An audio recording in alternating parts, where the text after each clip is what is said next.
El rock es pararse sobre el mundo y querer cambiarlo. El rock es querer esa otra vida que alguien te está escondiendo. El rock es un grito de libertad frente a un sistema que busca idiotizarte. Por eso, el rock le grita al mundo y al poder su verdad. El poder escucha ese grito, lo graba, saca un CD, organiza una gira, vende un par de remeras y después espera que el rock vuelva a gritar. Otra de las tendencias que se seguirá observando en los próximos 5 años será el retroceso de las ventas de música en soporte físico. I think it's pretty clear that the digital era has transformed music in, has been the greatest transformation of music in a long time. And I think it has solved or is about to solve the ubiquity problem. So you can get music anytime, anywhere. And I think the next big problem is, okay, I can get all of it anytime, anywhere. How do I get stuff that I want? The digital thing has happened, and there's no point in pretending and trying to hang on to a business that relies on an older form of distribution and an older economic system.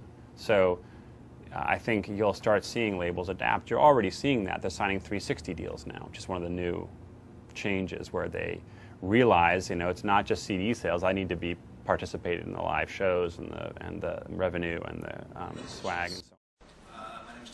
La industria de la música en la era digital no pasa por buenos momentos y expertos buscan estrategias. Esa era la finalidad del foro celebrado en los Estados Unidos y que contó con especialistas como Glenn Brown, encargado del departamento de música de YouTube. Hay gente que les gusta no tener nada en vivo, en medias físicas, que quieren solo todo en un servidor y no quieren ver los trastos que vienen con un disco.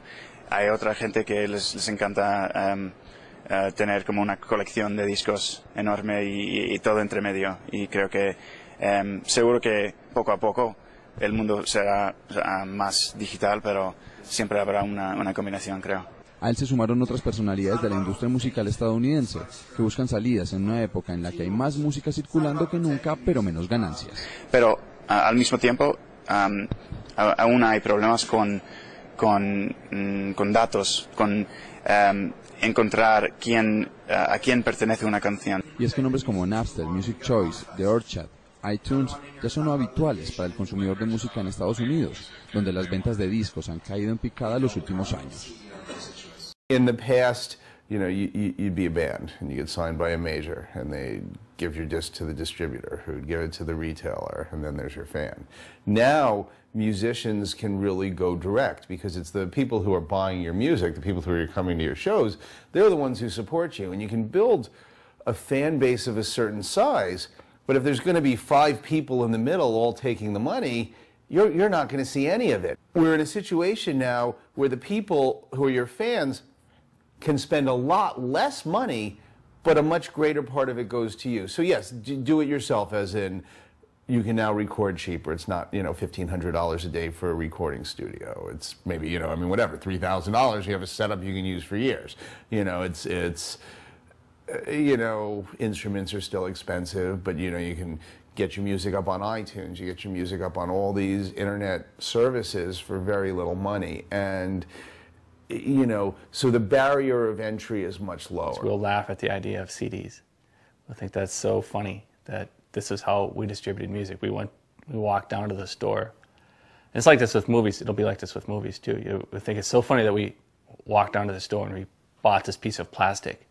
We carried it home and then we put it in our electronic device to listen to it. These are essentially the salad days for the music industry, in the sense that consumption is way up, demand is way up, because music is far more accessible than it used to be, because the internet has become the giant jukebox, and more than just a jukebox, it's a way to actually acquire things, whether you pay for it or not, that people are consuming music more than ever before. So the question is no longer, how do you get people to take an interest in this product? Now the question is, how do you make money off of that product? No file sharing network. If there was no way to get music for free, I think we would have far less consumption of music. Not we would have far more paying for music. I mean, I don't think anybody's shown that you can make a 1-to-1 conversion or even a 1-to-100 conversion of people from taking to buying. Most of the folks, if you talk to them about what they're doing, the ones who are heavy music consumers are still heavy music buyers. They use file sharing networks as crap filters. But then there's a large middle ground of people who are curious about something, might pay a nickel for it, but they're not paying 99 cents for it.